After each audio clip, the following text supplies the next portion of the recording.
كلاماني كرامديو شرفتيو كالسونيدا الله يو صوماليدا كوسو علي هذا كريني الله يو كوسو علي وعبد الله waxaa kaloo la yiri limba kaalin buu ugu jiraa qaranka kiisa shaarkiisu midu ka hayo lagu karaameeyo ka madow midu u eegyaho lagu karaahaysto ku kastana midku ka kasbado kala kulmaya waxaa kaloo la yiri markaad koox ka haysaad haddana koox ay ilisaaye ka kacaya adigu kaalay baad kaliya haysa waxaa kaloo la yiri aadamaha kaskiisii kartidu lahaan jiray kobacii dhaqaalaha karantiilo gelisay corona maxaa tahay waxaa kaloo la yiri marka qaranku ka leeyuhu kaalin qaad yahay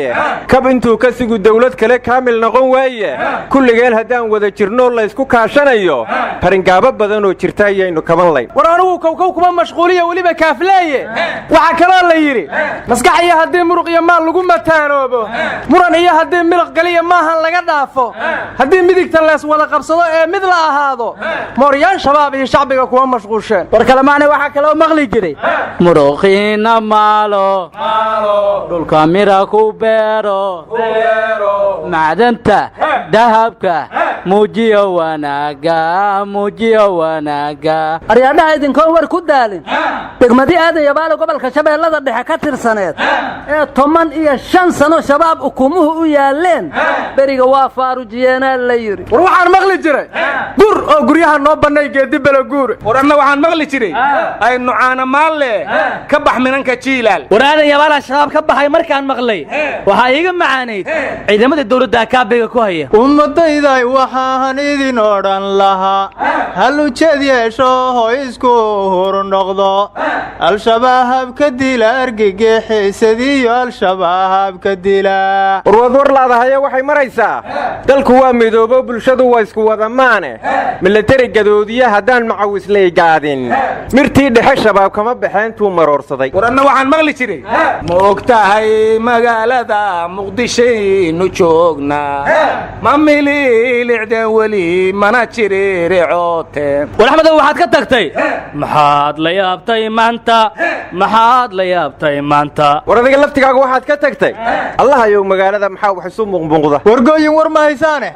gudoomiyaha gobolka Hiiraan Cali Jeyta afku furtay waana u dhaartay haye cali dheer waa ii qabiyo ana dhameystiraya miyuu ku celiyay arwoobaha shabaab dambe hadaanu dulqaato maradan ku jiranin kuma jirano miyuu yiri war gudoomiyaha Cali Jeyta shabaab madaxooda waa lacag dul saaraya haddana ma majahooda dul saaray war wiilasha macawisley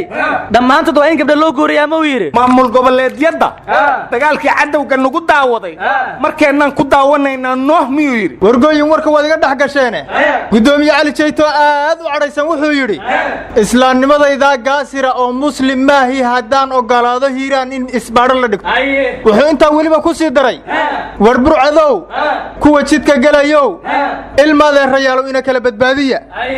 soona gala ciidamada iyo dagaalka socda war Cali Jeyto haduu ku dhaartay inaan Hiiraan isbaaro la dhiga karin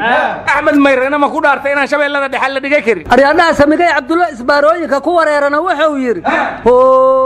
isbaaranin barto bilash esa ku qaata waa bareer isbaaranin dhigto bilash esa ku qaata baxsama war ma haysan madaxweynaha galmudug qorqor wuxuu yiri shabaab beeshay rabaan ha mareene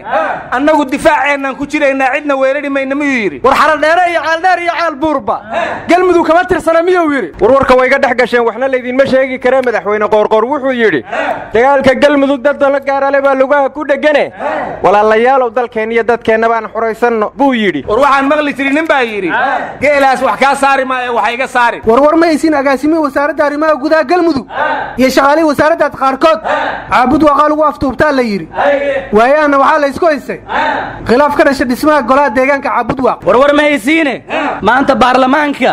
ayay ka shidneed waxaana ka dhacday dood culus oo inta ugu badan looga hadlay amniga dalka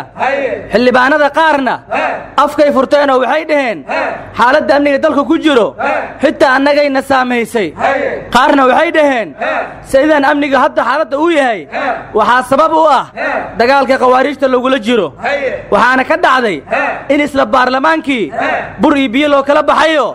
dooda lagu qaybsamay. war xildhibaan daahir amiin jeeso oo ka mid ah xubnihi hadle wuxuu yidhi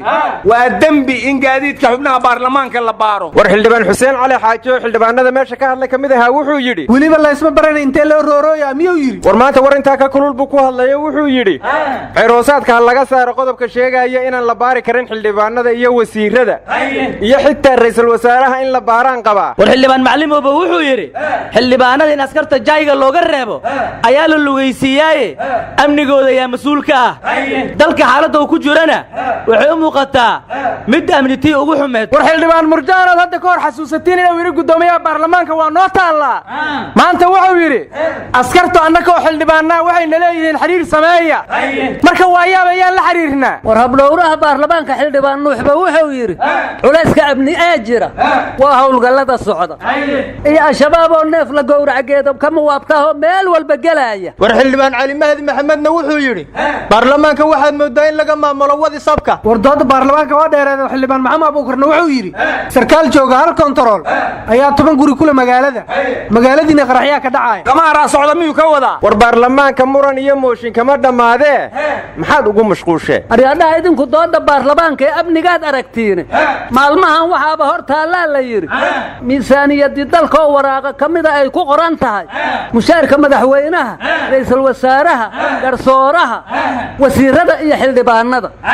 waxaana aad iyo aad ula yaabay indhahaygu mugay arkeen guddoomiyihii maxkamadda sare iyo xeer ilaalihiyo madaxweynaha ka mushaar badan. war madaxweynuhu waa taliyaha guud ee ciidamada qalabka sida. war madaxweynuhu waa ilaaliyaha dastuurka iyo astaanta qaranka. war madaxweynuhu PhD buu qaatay waana madaxweynuhu ugu horreeyo asagoo xilka haya shahaadadaas oo kala qaata. war walla weynay madaxweynihii hore Soomaaliland ba Axmed Maxamed Maxamuud Siilaanyo PhD buu qaatay asagoo xilka haya 2016. war idinkoon daalin waxaan idin hayaa nin shahaado PhD ka qaatay maamulka qoyska laba xas buu lahaayo mid baa waxay tiri maxaad u qososhaa oo aad u faraxdaa marka aad guriga xaaskaaga kala joogto isla markiiba ismuusan dhibine wuxuu si fudud ugu jawaabay xabiibtii marka aan gurigayga kala joogo cirid ilka la'aan ah baan arkaa sidaas dadka waan iska qoslaa isla markiina xaaskii uu jawaabtaas siiyey fikir isla hadal bay gashay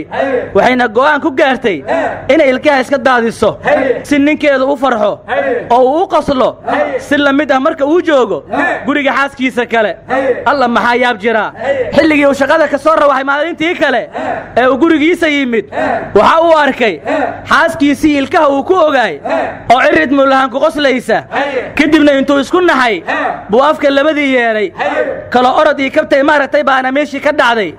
shawma baa gacalisadeedii quruxda badnayd ee aan saakay ka tagay subxaanallah isagoo dhahaya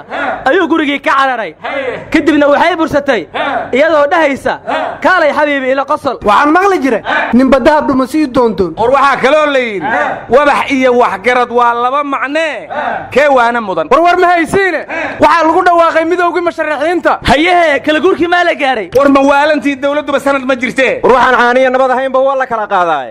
ma Soomaaliland baa midowga musharaxiinta lagaga dhawaaqay. wargooyin doorashada Jubbaland waqti ay dhiciba lama oge. war waligiinba warka waad la waalatiin qolihii maalmaha la dhahayo badbaadinta koonfur galbeed waxay ku dhawaaqeen midowga musharaxiinta koonfur galbeed waxaana ku jira rag badan oo uu ka mid yahay madaxweynihii hore koonfur galbeed Shariif Xasan Sheekh Aadan waxayna dhaheen waa in doorashada koonfur galbeed waqtigeeda lagu qabtaa. wararta madaysaaq maalmaha waa ka maqane ma midowga musharaxiinta koonfur galbeed buu ku biiray. war maareeya abwaan guura maalmahan uma jeedee ma tiyaatarkii abaydaba loo raray. war idinkoon daalin doodu waxay tahay doorashada koonfur galbeed waa inay waqtigeeda ku dhacdaa. hayehe heer koonfur galbeed ma waxay dhaheen owdaneeyow dawlaalin baahanaye owdaneeyow dawlaalin baahanaye